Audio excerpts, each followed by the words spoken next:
Hello everyone, welcome into Fatty's Feast, where we make the best food you'll ever eat without leaving your backyard. Today I am showing you how to make a melt in your mouth, smoky, delicious pastrami. One of the things I feel separates my channel from other channels on YouTube is the fact that I'll tell you guys right up front if I think this recipe is a pain in the ass to make. The first thing that's a little bit of a pain is it does take over a week to do this recipe in full. Now, you're not doing things that entire week per se, but you have to account for the time. You need to put the brisket in the brine and then get it onto the smoker, and you need to fall into that correct window or else you're gonna ruin it. The other thing you have to keep in mind is where are you gonna get all these spices? I thought, go to the grocery store, pick up everything I need for this recipe, it'd be a piece of cake.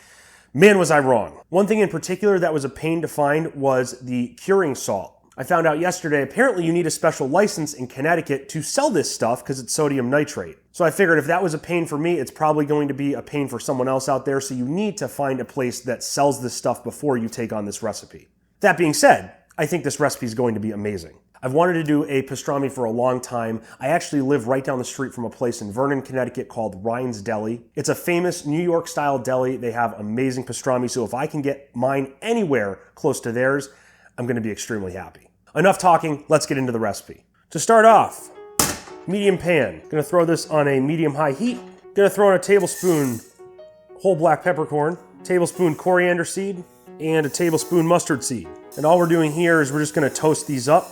You wanna keep them moving so they don't burn on one side. And we're just gonna keep doing this until they become fragrant and toasted. This process should only take you about 5 minutes max. All right, I'm hearing some popping.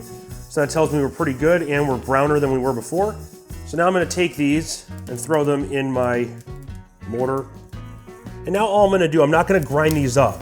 I'm just going to open them up a little bit without shit going everywhere, hopefully. There we go. I'm just gonna make it so the flavors really come through. You start to smell them. So not a lot of effort, you just gotta get things broken up. So if I look, some of the peppercorns aren't broken up, a little bit more. Now I look, yeah, that looks a lot better. Everything's very broken up. It smells delicious already. Over here, there's a pot of 1 gallon of water I'm gonna let come to a boil. I'm just gonna use this for the rest of it. I'm gonna add a tablespoon of red pepper flakes, a tablespoon of allspice whole, 1 tablespoon of whole cloves, a tablespoon of ginger, ground. Shit, that was supposed to be a teaspoon. My bad, I'll take some out. See, this channel's all about screwing up. That's what I love. So remember, 1 teaspoon of the ginger and 1 teaspoon of mace. I got 3 bay leaves here. We'll just rip these up a little bit. Then 1 cinnamon stick, I'm just gonna crush up like so. Then we'll just give this a nice mix. Now it should be noted, you can buy pickling spice pre-made at your local grocery store, but these are the ingredients you need, so I think it's just better to do it yourself. Plus you get to toast up everything and take it up to the next level. Next you need some garlic. Fuck. 10 cloves to be exact. This is a whole head. I don't know. 1, 2, 3, 4, 5, 6, 7, 8, 9, 10, 11. There's like 14 here, but some are small, so that's okay. And you can just crush them. You don't have to worry about the peel or anything like that. As our water's coming to a boil, we'll throw in 1 cup and a half of kosher salt, 1 cup of sugar, 2 teaspoons of our curing salt. Actually, we'll make it 3. This is the stuff I was saying was a pain in the ass to get. Shout out to the Spice Mill in Manchester, Connecticut. You were the only place that had it. And notice it's pink. It's not pink Himalayan salt, it's special curing salt. It's actually sodium nitrate. You shouldn't eat this stuff, but for curing, you know, that's what it's for. Give this a quick stir. We'll throw in our garlic and we'll throw in our pickling spice. And we're just gonna stir this around until it comes to a complete boil and everything is dissolved and mended together, especially all those salts and sugars, you wanna get those completely dissolved. So I have this tray that I'm gonna be using to brine my brisket. I'm gonna throw in my entire ice collection here. Yeah, that's why. 1 bag of ice should do the trick, but you're looking for about 1 gallon of water total. And now I'm gonna take my mixture here, and I'm going, oh God. I'm gonna pour it slowly and carefully into my ice thing. We're really just gonna let this cool down as we prep our brisket. I really hope it ends up fitting. This is gonna be a close call. Now, as far as the brisket goes, I have a 5 1/3 pound brisket flat from Costco, USDA Prime. Now you could do a whole packer brisket. You could just take the flat out buying a whole packer brisket, because really it's only a few extra dollars. I paid up the ass for this. If you had a use for the point end of the brisket, you could make that, but I'm not gonna have a use for that anytime soon, so I went the easy way out. So as far as this bad boy goes, there's really not much cutting I'm gonna have to do. What I'm gonna do though is I'm just gonna score the fat a little bit. That'll allow this brine to really get in there, because this fat is already trimmed down pretty well. If I look at this side, I could drive myself crazy trying to get some of this silver skin off, but I'm not too worried about it. Maybe I'll take this bad boy off right here. And I have this thing here, I'm just gonna put this in to make sure the brisket stays off the bottom. Then once all the ice is dissolved, we can, oh, look at that. Oh, that's close. That's really close. Okay, so change of plans. I had to go out to my garage and get this bucket. It looks dirty on the outside, but I cleaned it, don't worry. The tray thing really wasn't working out in my fridge, so I have this plate in here, and the brisket is completely submerged under the water. And I'll just come out here and flip it every day or so just to make sure it's going nicely. Make sure it is food-safe plastic if you're going to use it. So if you look online, you're gonna see tons of different recommendations for how long you should be letting your brisket brine for a pastrami. Some say 3 days, 5 days, 7 days, 10 days. I saw 3 weeks. I'm gonna let this one go for 5 days because that's how much time I have between when I need to smoke it. It just is what it is. I would say for a flat like I have here, no less than 3 days. And I would say if you're doing a whole packer brisket, no less than 7 days. The goal of this is to let the juices completely penetrate the meat all the way through the center. And the longer you leave your brisket in the brine, the better chance you have of that happening. But also keep in mind, it's gonna be saltier the longer you leave it in there. This recipe is supposed to be salty, so it's not a big deal, but you don't wanna leave it in there for way, way too long. So that being said, I will see you guys in 5 days. And just like that, after 5 days of long, tiring, hard work, here we are with a bucket of brisket. It really hasn't been that hard. I just took it out every day, looked at it, made sure the brine was evenly coating it, rotated it, whatever. So now we're gonna take it out of this bucket and wash it off. Now, doesn't this just look appetizing? Check that out. Couldn't ask for anything better. So yes, we're washing it off. And the reason we do this is we wanna get all the excess salt off and all that excess brine, seasoning, whatever. You wanna make sure you give it a generous washing. Now, if you didn't do this, your pastrami would be extremely salty. And now on a bed of paper towels, I'll put my brisket right down, and we're just gonna really dry this bad boy out. The other option is you could dry it just very briefly and leave it in the fridge overnight. I don't have that kind of time. I don't have that kind of time because I'm gonna sit outside and smoke meats all day. That makes total sense. And that seems to be looking pretty good. Put my tray back down. As always, using a little bit of mustard as a binder. And right here, I toasted up some black pepper and coriander. This is about 1/3 cup each, and we're just gonna season evenly as possible. Definitely more fine ground than the pickling spice. Now we're not using any salt because there's already enough salt in the brisket already from the curing process. And the other thing to keep in mind too is this thing's going to shrink up in the process here, so we don't wanna over season. We just gotta remember to get our sides. All right, that looks perfect. So I'm gonna let this bad boy chill out, sort of, get up to room temperature, I mean, while I go start the fire, and then we'll throw them on the pit.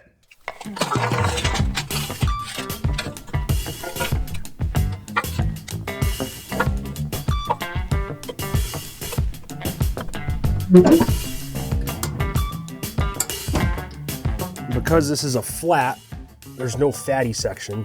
So I'm gonna put it like this, the long way, or this way, the wide way. Also got my water pan right here. So it took about an hour to get the fire started. That gives us plenty of time for our brisket to get up to room temperature, so it's not completely freezing when we put it on. We're gonna keep our temps between 250, 275. Try to get a nice layer of smoke flavor on there, and obviously some great color. As always, I'm using my good friend Oak for this, and I'm assuming this cook will take between 6 and 7 hours. So in the meantime, we'll just sit here, relax, have some beers, and enjoy the beautiful New England day we have here. I'll check back with you in about 3 hours and see if we have to spritz or anything like that. Alrighty guys, it's been 3 hours. It's turned out to be a beautiful day for once. It's a nice change of pace, unlike my other videos where it's always raining or windy or something like that. So I'm enjoying myself. Fire's been very easy to maintain. Let's take a look. Alrighty, we're looking pretty good for 3 hours in. Fat's beginning to soften up, forming a nice bark. Got some fat render on this side already, not too much. And temperatures have been pretty even all the way across, so I'm not really concerned about one side cooking faster than the other. I'll take my cute purple spray bottle, just go a little bit over here, maybe right there. All this top part is fat, so I really don't want to get there, but I can do that. Maybe over here on this side. And that should be pretty good for now. Maintaining temps at 99. No, I'm just kidding. I just opened it. So I'm really liking what I'm seeing. I might raise the temps a little bit, maybe up to 275, 300 or so. But everything's going very well. So we'll keep plugging along until we're ready to wrap.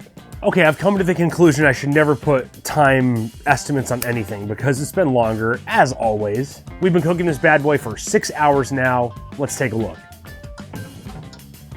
All right, looks really good. We got fat render here, as you can see by the pooling. Let's take an internal temp.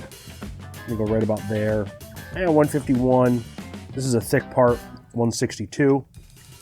Over here, 172, 161. So I think we're about ready to wrap.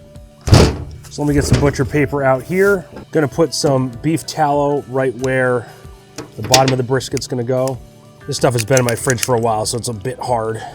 We can break this up if we want to, but that seems about good. And just take a look at this. It's looking really good. The bottom side looks good. Seasoning and the bark is adhering.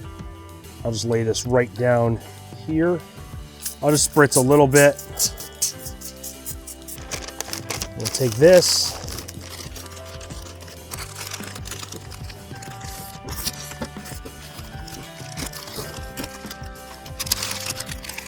Just like so.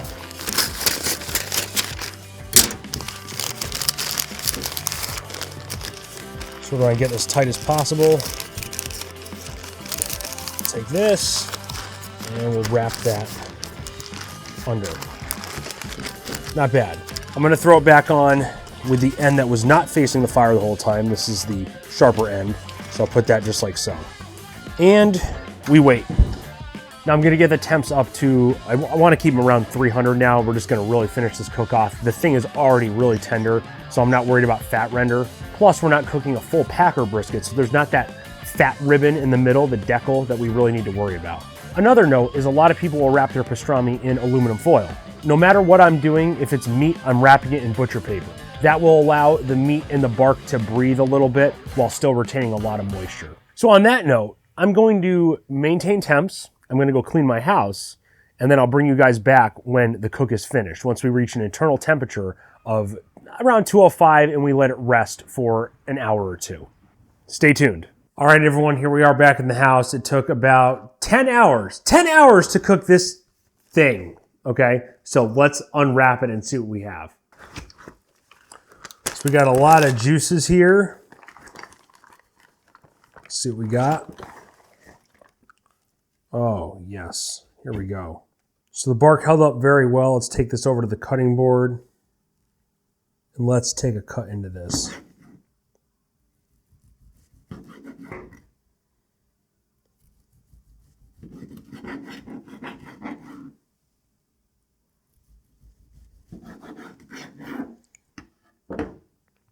So looking at this right now, we can see that the brine went all the way through. The meat's red, which is good. And we're very moist. Let's give this a try.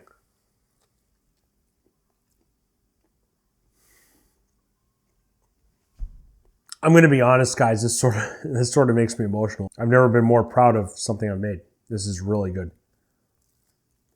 If we take this right here, like it's not going to like fall apart, but like that's really good. I'm like obsessed with this. This is really, really good.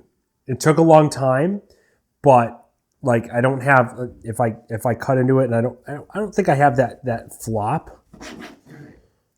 That's sort of a thick piece. Like I don't have that flop, but like this is really good. It's very tender. Everything works out very well. It's really good. So please make this recipe at home. You're not going to regret it at all. So guys, I hope you enjoyed what you saw in this video today. It was a great recipe. I really enjoyed this, to be honest. Like I said, I'm very proud of myself. So if you did enjoy what you saw, please smash that like button. Let me know you liked it. Get this content out to more people. If you have any suggestions for videos you want to see in the future, leave us a comment so I can add those to my list because I love hearing from you guys. The next video I do is going to be a Reuben, of course, on the Blackstone griddle. So I'm going to put that right here. If you want to see more from the smoker playlist, you can see it right here. And of course, subscribe if you love me so much. Until next time, everyone, stay safe, stay happy, stay healthy, stay tubby.